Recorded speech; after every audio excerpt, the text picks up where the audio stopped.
Tinubu strikes deal with the G5 governors in London. The world won't forget you, Buhari months Pele. Kwara leads in catfish production in Nigeria.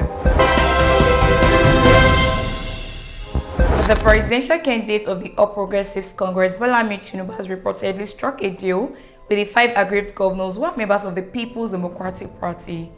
Earlier in the week, the governors, better known as G5 governors, had a marathon meeting with Tinubu in the United Kingdom, where the APC candidate lobbied for their endorsement. The meeting was attended by all the G5 governors in Nyesom Wike of Rivers State, Seyi Makinde of Oyo State, Samuel Ortom of Benue State, Okezi of Abia State, and Ifeanyi of Enugu State. From Tinubu's side were Governor of Jigawa State, Badari Abubakar, and the former Governor of Ekiti State, Kayode Fayemi. However, on Thursday, December 29, 2022, indications emerged that Tinubu was able to win the governors to his side. A source said, "We have agreed together to work with the G5, the agreement reading with our desire to forge together a government of national unity." When the history of this political epoch is written, the name of Wike, Ortom, Makinde, Ugwanyi, Okezi will be written in gold for the courageous decision to place national interest above all other considerations. The source also said that the governors will remain in the People's Democratic Party and work for the actualization of Tinubu's presidency. Meanwhile, the PDP are threatening to impose the necessary sanctions on the aggrieved governors if they dump their party's presidential candidate for another party's candidate. The party's spokesman, Debo, said the PDP would apply relevant positions of its constitution when the need arose. The president of Nigeria, Muhammadu Buhari, has described the late Brazilian football legend Edson, popularly known as Pele, as someone who made an indelible mark on humanity. This was contained in his tribute message to the footballer issued on behalf of the Nigerians on Thursday, December 29, 2022. Pele, who died 82, on Thursday in the midst of close friends and family members after a deliberating encounter with cancer, the legendary footballer holds the record for winning 3 World Cup titles and scoring over 1,281 goals to become the original football icon in his sporting career, for which he bagged the Player of the Century award in the year 2000. Meanwhile, in his statement signed by the president's spokesperson Gabashew, titled President Buhari Months Soccer Legend, the president said the world will not forget the legacy and contributions of the departed soccer legend. He added that despite his greatness as a footballer, Pele displays generosity and humility while building bridges across nations and religions.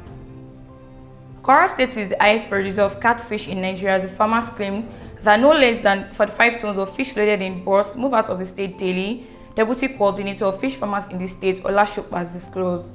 The retired army officer said that many youths have embraced fish farming in Kwara State, adding that their contribution to the economy of the state is huge. Olashukwu, who said that he turned to fish farming after retiring from the military service, stated that Kwara State is the highest producer of catfish in Nigeria, adding that the state ranked the 10th in Africa. He said, "Currently we have 35 clusters, and each of the clusters has a minimum of 50 registered members. Our contribution, which are both tangible and intangible to the economy of the state, are huge. Each day we have nothing less than 30 boxes loaded with fish, and each with a load of about 1.3 tons moving out of Kwara. There is no family, directly or indirectly, that is not affected by this business we are doing. Take the value chain for instance. We have fish food millers, major distributors, minor distributors, and even Olam Company."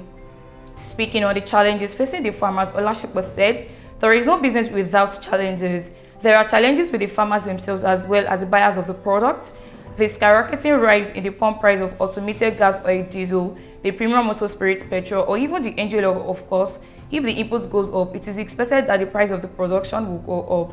However, the cost of production or input is going up, but the increase in the price of the final fish itself is not commensurating with the spiral rise in the prices of those inputs."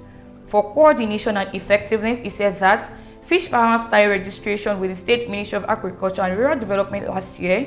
Very soon, we would have a huge data that will be known to the government.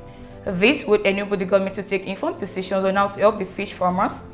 Olashukwu, however, appealed to the government to come to the aid of fish farmers, especially by subsidizing inputs needed by the farmers and adequate provision of water from its dams, as the success of fish farming depends majorly on the availability of water. Here are the headlines again. Tinubu strikes deal with the G5 governors in London. The world won't forget you, Buhari months Pele. Kwara leads in catfish production in Nigeria. Thank you for staying tuned. I am Adeleke Mofin follower.